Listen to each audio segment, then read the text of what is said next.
How's it going, YouTube? My name is Tommy and welcome back to the channel. In my last video I showed you the install process of the Lance tuner chip on the Lincoln Mark 8. Little disclaimer, my 94 Mark 8 Gen 1 that I made the video about previously is currently not running and driving. It's air suspension related, obviously. I mean, when is it not? So instead in this video I'll be using my 97 LSC as an example of how the cars perform after a Lance tune. Only difference between my 94 and my 97 is this is an LSC, the other one is not, and as you know, Gen 1s are faster than tuned Gen 2s, and I can tell you firsthand, a stock Gen 1 is faster than a tuned Gen 2. So as far as that goes, a tuned Gen 1 is much faster than a tuned Gen 2, even a Gen 2 LSC.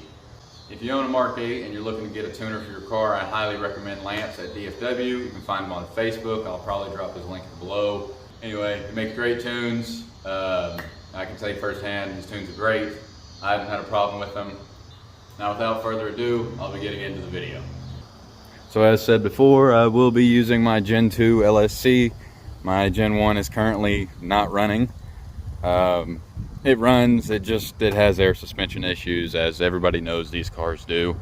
This one, however, is still on air ride, but recently I replaced all four corners, compressors, lines, everything air related on this car has been completely replaced and sorted, and my God, is it amazing. It rides amazing, it performs amazing, it lowers at highway speeds like it's supposed to, it does everything it's supposed to, it self-levels. The absolutely only thing done to this car is the tune, and I do have some Pipes Race Pro mufflers, the bone stock 32 valve 4 cam, and absolutely nothing done to it. On this one I do have it mounted right here.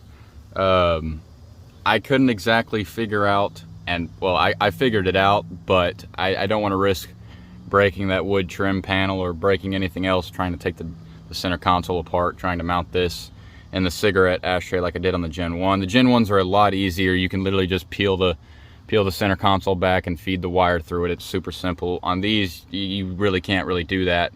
At least I haven't figured out how. You really got to remove the console, lift it up a little bit, and feed the wire through it. So instead, I just kind of hooked it to the ECU under there and then fed it right through here. I lost the little silver end cap that they come with. They do come with a really nice, high quality, like aluminum or whatever it is, silver end cap, but I lost mine.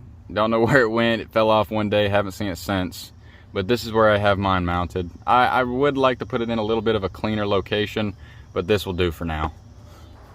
Just want to give you a little exhaust clip of how it sounds, because oh my gosh, this is the best sounding Mark 8 I've heard.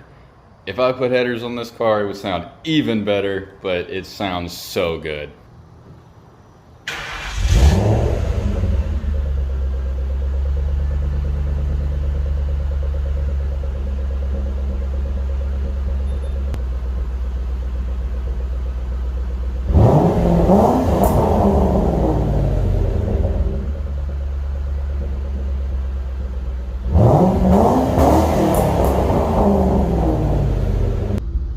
Had a lot of people asking me to bring a follow-up on how the car performs after a tune, so here I go.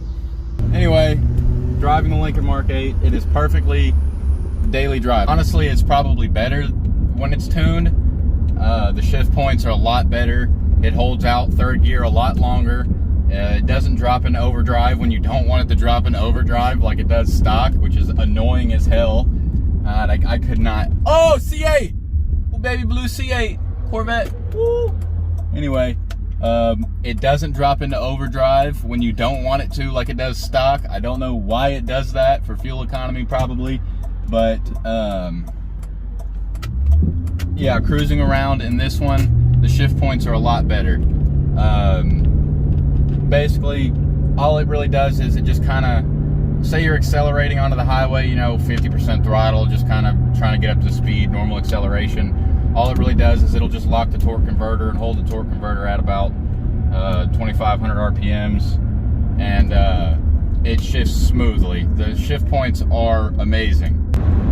your fuel economy will be a little bit worse, but that's probably just because of the tune I'm on. There's 3 other tunes that I can choose, but I usually just leave it on this one that it's on. And you know, it's fine. I don't drive this car very often, so when I get in it, I just want to get in and go and have a nice, spirited, fun joyride, you know. But yeah, it's great. The tunes improve shift points, the transmission. When you're just cruising along, it's perfectly drivable. It doesn't shift too hard. It shifts pretty smooth. Not as smooth as stock, but you know, it's firmer, but it's still very much drivable. So if you leave it in drive, the shift points at full throttle will be about 6,500, whereas stock it shifts at about 59 to 61.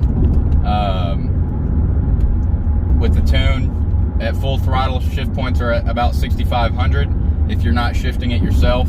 However, if you're shifting it yourself, mine lets me rev out all about 7,100. I don't like to bring it that high because it's really not safe to rev a stock motor up that high. But if I'm in Mexico racing somebody, I'll rev this sumbitch all the way out. Before the tune, I don't know if you can hear me over the wind, but before the tune, when you use the shifter yourself, like say to go from first to second or second to third, there's kind of a lag. You shift it to second, and then it goes. And then it goes.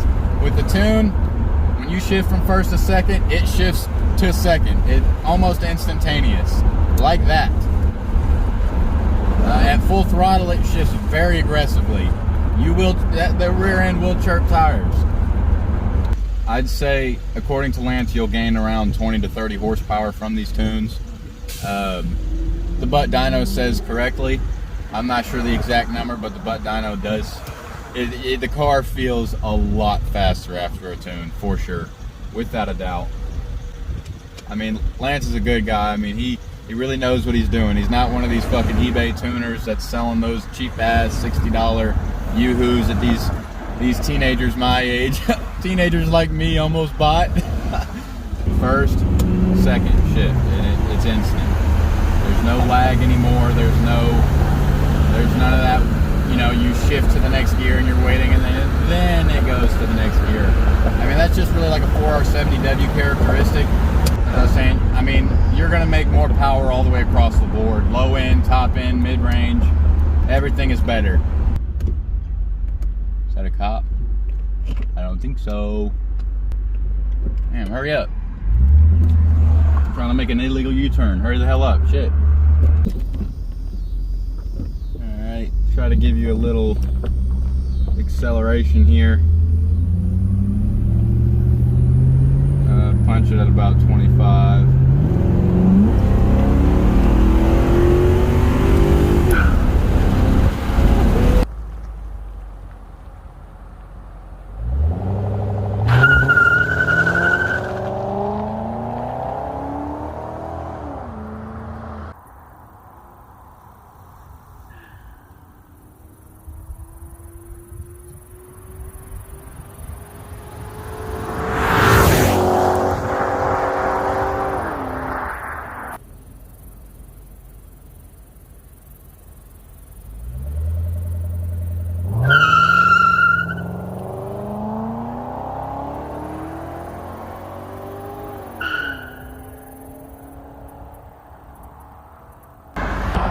All right, so you get the point.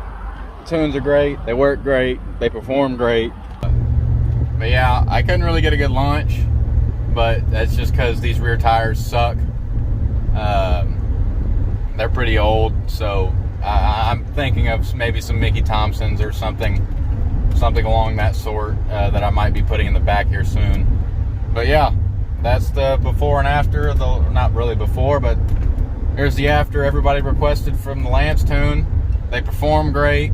They do everything. They improve the car in every single way, shape, and form. There is no fault to the tune, in my opinion, that I can find.